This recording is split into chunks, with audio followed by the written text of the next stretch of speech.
Hello नमस्कार साथियों, स्वागत है आप सभी का। और मैं मनु कुशवाहा स्वागत करता हूं आपका आज के क्लास में। और आज जो हमारा क्लास होने वाला है फाइनली, ये जो क्लास होगा ये होगा शिक्षा मनोविज्ञान। और शिक्षा मनोविज्ञान में हम लोग चैप्टर नंबर पढ़ने वाले हैं आज 32 चैप्टर में 29वां चैप्टर। और ये खुशी की बात है कि हम 29 चैप्टर पे पहुंच गए। तो आइए और शुरू करते हैं। जो चैप्टर होगा, चैप्टर का नाम होगा शिक्षा में अनुशासन और अनुशासनहीनता। बहुत ही नॉर्मल सा चैप्टर है और बहुत ही बड़ा चैप्टर नहीं होगा।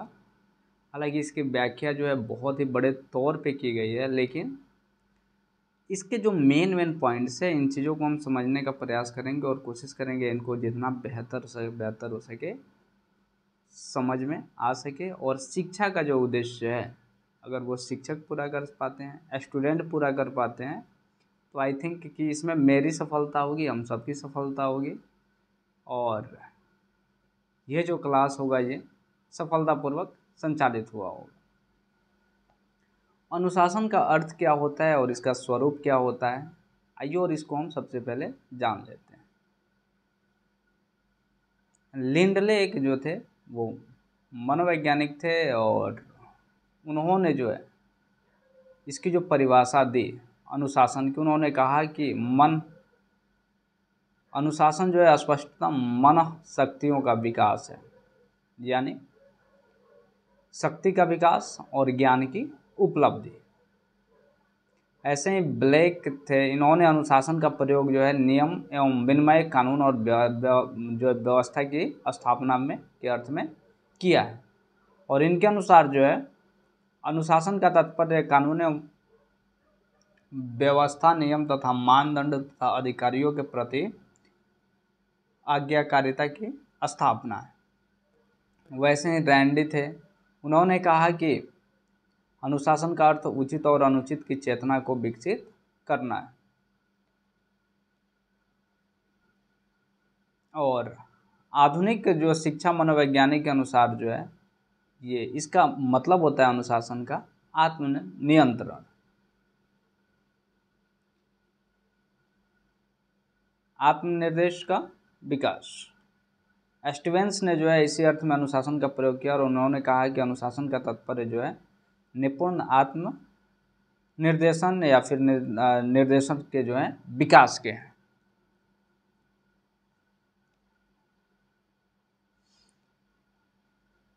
और डिसिप्लिन जो है एक लैटिन शब्द डिप्लस से बना है और इसका मतलब होता है छात्र या फिर चेला, शिष्य होता है डिप्लस का मतलब। और शिष्य या छात्र उसे कहते हैं जो गुरु या शिक्षक के अधीन रहकर किसी विशेष उद्देश्य की प्राप्ति के लिए शिक्षण या फिर प्रशिक्षण को जो है वो प्राप्त करता है, पाता है, उन चीज़ों को सीखता है जो चीज़ें उसकी लाइफ में बेहतर होने वाली है।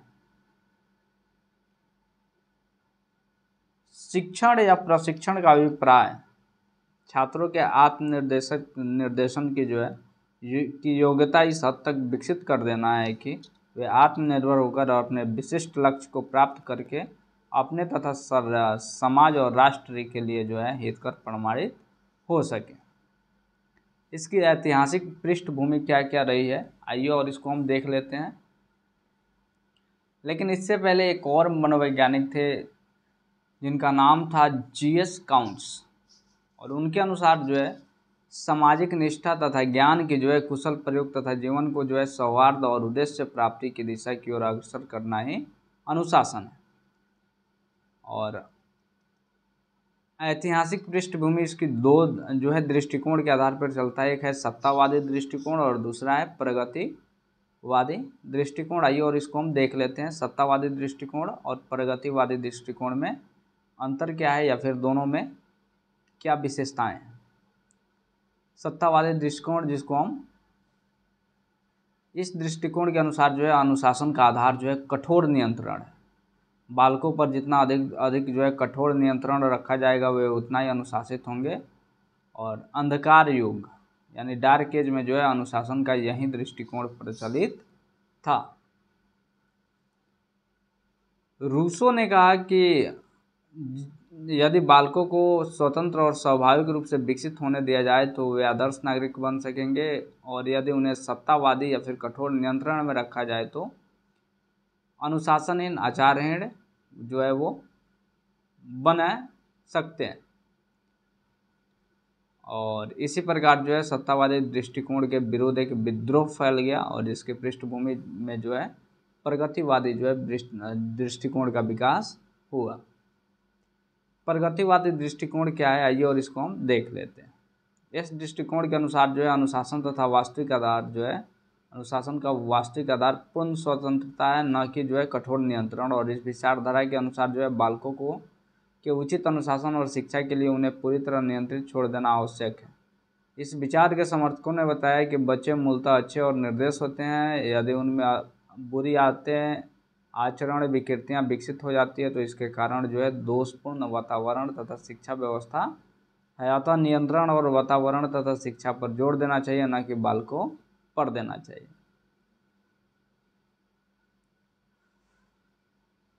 फ्रॉवेल ने जो है किंडरगार्टन किसके द्वारा विकसित किया गया था, तो याद रखिएगा फ्रॉवेल ने किया था। किंडरगार्टन शैक्षिक प्रणाली पर ध्यान देते हुए बतलाया कि जिस प्रकार पौधा के जो है उचित विकास के लिए आवश्यक है कि अनुकूल वातावरण की व्यवस्था की जाए, इसी प्रकार बालकों में जो है निहित क्षमताओं के उचित विकास के लिए जरूरी है कि उचित शिक्षा की व्यवस्था की जाए। कारण यह है कि जिस प्रकार पौधों के स्वाभाविक विकास में जो है बाधा उत्पन्न होने से वे अस्वस्थ हो जाते हैं, उसी तरह जो है बालकों के स्वाभाविक विकास में बाधा उत्पन्न होने पर वे कुनियोजित भी बन जाते हैं। मॉन्टेसरी ने भी जो है इस विचार का समर्थन किया और अनुशासन के सत्तावादी सिद्धांत को बालकों के स्वस्थ और व्यक्तित्व विकास के लिए हानिप्रद बताया। और डाल्टन की शिक्षा प्रणाली से भी जो है अनुशासन के प्रगतिवादी सिद्धांत का समर्थन होता है। एक एस नील विचारक थे और उन्होंने कहा कि परंपरावादी विचार का खंडन करते हुए उन्होंने कहा कि बालकों में जो है आत्म अनुशासन और आत्म नियंत्रण के गुण को विकसित करने के लिए आवश्यक है कि उन्हें स्वतंत्र और स्वाभाविक रूप से जो है विकसित होने का अवसर दिया जाए। और इस प्रकार जो है नील महोदय ने जो है रूसो के डू एज यू प्लीज सिद्धांत को जो है अनुशासन का आधार माना था। मनोविश्लेषकों के अनुसार जो है अवरोध दमन और दलन का कारण जो है मानसिक संघर्ष, कुंठा और हीन भाव, अंतर्मुखता, सामाजिक कुसमायोजन और मानसिक जो है अस्वस्थता आदि लक्षण जो है विकसित हो जाते हैं। मनोदैहिक सिद्धांत का जो है हम लोग जब इसका जो है समीक्षा करते हैं तो हमें कुछ चीज़ें मिलती है, और जिसमें जो है ये मानसिक अस्वस्थता का प्रभाव जो है शारीरिक विकास पर भी पड़ता है, जिसके कारण जो है बालकों का जो है शारीरिक विकास भी उचित रूप से नहीं हो पाता। अतः बालकों पर जो है कठोर नियंत्रण रखने से जो है उनमें जो वे जो है मनोविकारी व्यक्तित्व के शिकार हो सकते हैं। शिक्षा में जो है स्थानांतरण को अधिक सहज और तथा जो है प्रभावपूर्ण बनाने के लिए बालकों को उनकी बुद्धि, अभिरुचि, आवश्यकता आदि के अनुकूल शिक्षा देना आवश्यक है। बच्चों में इतनी क्षमता नहीं होती कि वे नैतिक, अनैतिक, उचित, अनुचित, वांछनीय, अवांछनीय आदि क्रियाओं के बीच अंतर समझकर इच्छित व्यवहार कर सके। यदि चेतना सामाजिक नियंत्रण के द्वारा बच्चों में विकसित होती है, अतः यदि बालकों पर जो है बाह्य नियंत्रण बिल्कुल ही नहीं रखा जाए तो उनका जीवन जो है अनुशासित नहीं हो सकता। तो थोड़ा बहुत अनुशासन भी जरूरी हो जाता है। दमन के बिना सब व्यक्तित्व का विकास संभव नहीं है। यदि प्राथमिक मानवीय प्रवृत्तियों पर सामाजिक, नैतिक और कानूनी नियंत्रण नहीं हो तो चारों ओर कलह, हत्या, बलात्कार आदि का जो है बाजार लग जाए और मनुष्य का जीना जो है वो हराम हो जाएगा। सामाजिक नियंत्रण से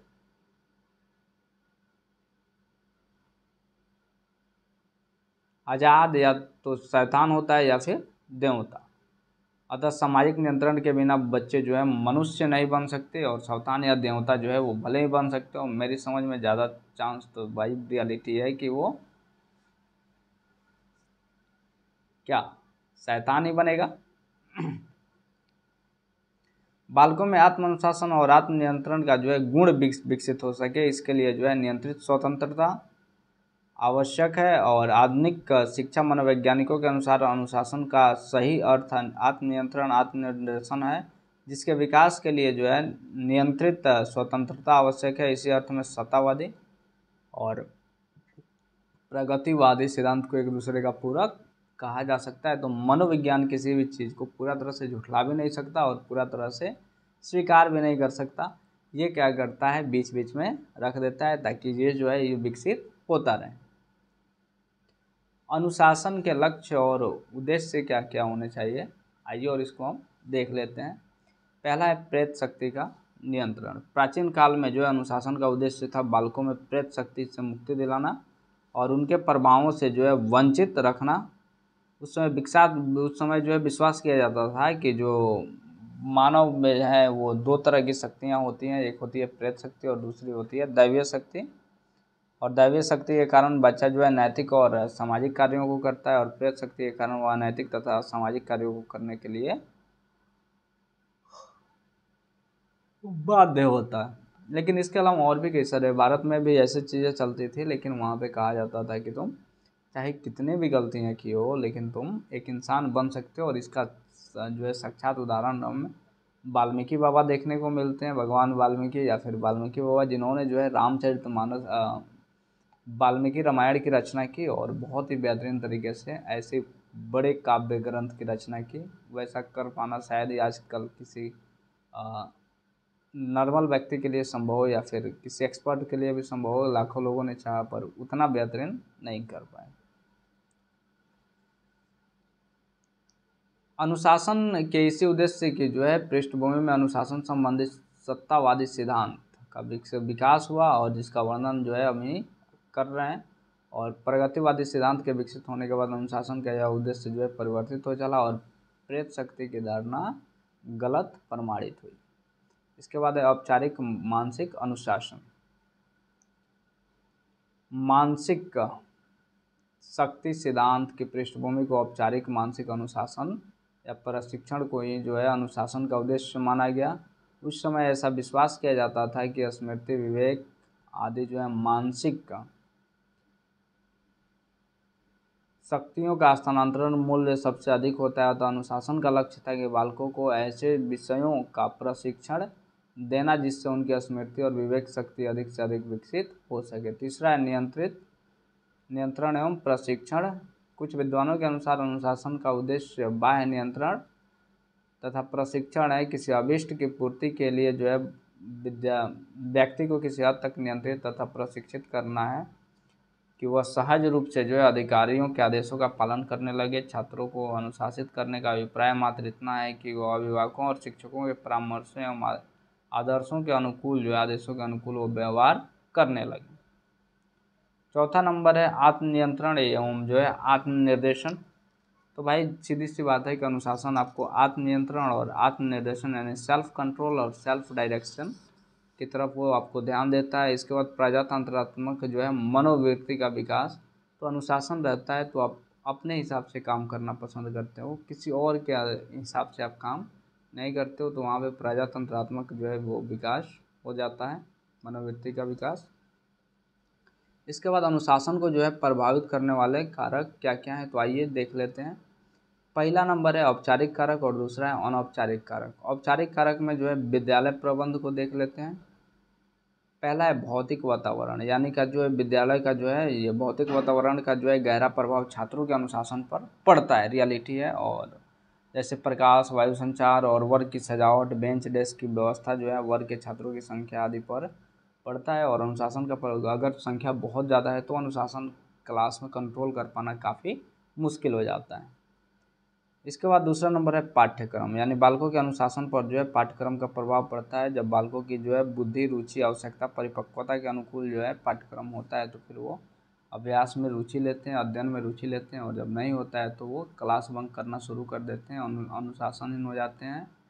तो और भी कई सारे जो है बड़तंग या फिर और भी कई सारी चीज़ें करने लग जाते हैं। इसके बाद छात्रों का वर्गीकरण।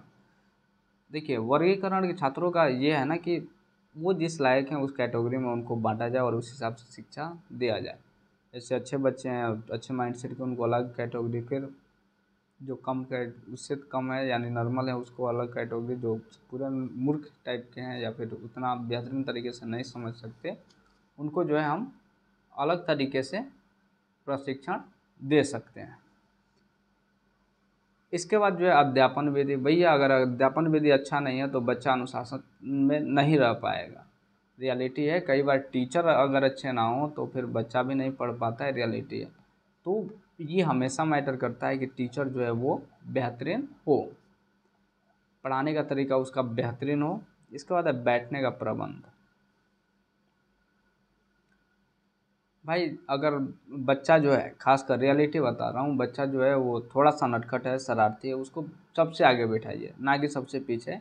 आगे रहेगा तो ध्यान भी देगा और टीचर का भी ध्यान वहाँ पे रहता है और वो गलतियाँ कम करता है, अनुशासनहीन कम होता है। इसके बाद है पर्यवेक्षण यानी जो है सुपरविज़न। भाई जिसमें भी जो है जिस कॉलेज में या जिस स्कूल में सुपरविज़न अच्छा होता है वहाँ पे अनुशासनहीनता कम पाई जाती है। पुरस्कार और दंड, भाई रियलिटी है, पुरस्कार और दंड का भी जो है प्रभाव पड़ता है। और शिक्षक के जो है शील गुण क्या है, आत्मनियंत्रित हैं या फिर नहीं है, और आत्मनिर्देशन की योग्यता के विकास में शिक्षकों का जो है योगदान काफ़ी ज़्यादा होता है। तो अगर बच्चों को जो है वो आत्मनियंत्रण करना नहीं सिखा पाते हैं तो भी दिक्कत है। शिक्षक का आचरण कैसा है, शिक्षक की शारीरिक कीर्ति कैसी है, शिक्षक की प्रवीणता कैसी है, और सामर्थ्य कैसा है, न्यायप्रियता है या फिर ईमानदारी है या नहीं, सत्तावादी है या फिर प्रजातंत्रात्मक जो है मनोवृत्ति है उसका, यह मैटर कर जाता है। इसके बाद दूसरा नंबर है अनौपचारिक कारक, जिसमें घरेलू वातावरण होते हैं, पड़ोस आस पड़ोस के साथ ही खेल और सामाजिक नियंत्रण पर जो है साधन, ये भी इनका जो है काफ़ी ज़्यादा गहरा प्रभाव पड़ता है। इसके बाद है अनुशासनहीन अथवा जो है व्यवहार समस्या। भाई और इसको हम देख लेते हैं। पहले यार मैं पानी पी लूँ, गला सूख रहा है क्योंकि अभी गर्मी का मौसम आ चुका है।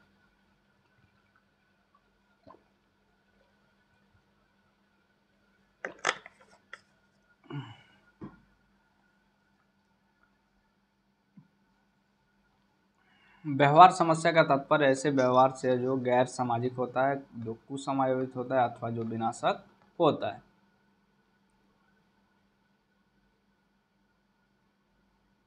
अनुशासनहीन या फिर छात्र उपद्रव के कारण क्या है, व्यवहार समस्या के दोष क्या हैं, स्रोत क्या है, आइए और इसको हम देख लेते हैं। पहला नंबर है वंशागत परंपरा। माता पिता अगर अनुशासनहीन हो तो बच्चा भी अनुशासनहीन बन जाता है। गांव में अक्सर ये देखने को मिलता है, शहरों में भी देखने को मिलता है, और शायद हो सकता है एक आध कंट्रोल हो लेकिन सारे कंट्रोल नहीं हो पाते हैं। इसका दूसरा नंबर है सामाजिक सांस्कृतिक कारण, जिसमें जो है दोषपूर्ण पैतृक नियंत्रण होता है, यानी पिता जो है वो अच्छा से नियंत्रण नहीं कर पाता हो। समुचित सामाजिक मर्यादा और मापदंड, भाई अगर अनुचित जो है सामाजिक मर्यादा या फिर मापदंड हो तो वहाँ पे दिक्कत होगा।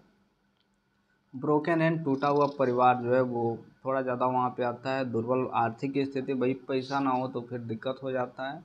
नैतिकता की कमी इनके अंदर होती है, और नैतिकता की कमी अगर कमी हो तो फिर भाई वो तो बच्चा अनुशासनहीन होगा ही। अच्छे पड़ोसियों का अभाव अगर हो तो फिर वहाँ पे भी दिक्कत होता है, क्योंकि अनुशासन बच्चे आसपास के पड़ोस में ही सीखते हैं।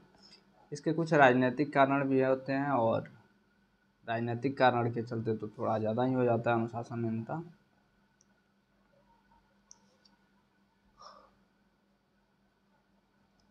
इसके अलावा जो विद्यार्थी या फिर अनुशासनहीनता अथवा जो है विद्यार्थी उपद्रव के जो है शैक्षणिक कारण क्या क्या हैं, आइए उसको देख लेते हैं। पहला है दोषपूर्ण शैक्षिक भौतिक वातावरण। भाई स्कूल अच्छा ना हो, वहाँ के बेंच डेस्क वगैरह अच्छे ना हो, टीचर अच्छे ना हो तो फिर दिक्कत होगा। अनुपयुक्त पाठ्यक्रम, पढ़ाई उन बच्चों के लायक ना हो तो भी दिक्कत है। और दोषपूर्ण अध्यापन विधि, टीचर अच्छे तरह से ना पढ़ाते हैं तो भी दिक्कत है। और छात्रों की जो है अवैज्ञानिक वर्गीकरण, यानी उस हिसाब से वर्गीकरण नहीं किया गया जिस हिसाब से करना चाहिए कैटेगरी के हिसाब से, तो भी दिक्कत होता है। इसके बाद ढीला पर्यवेक्षण, यानी जो सुपरविज़न किया जा रहा है वो ढीला होगा तो फिर दिक्कत होता है।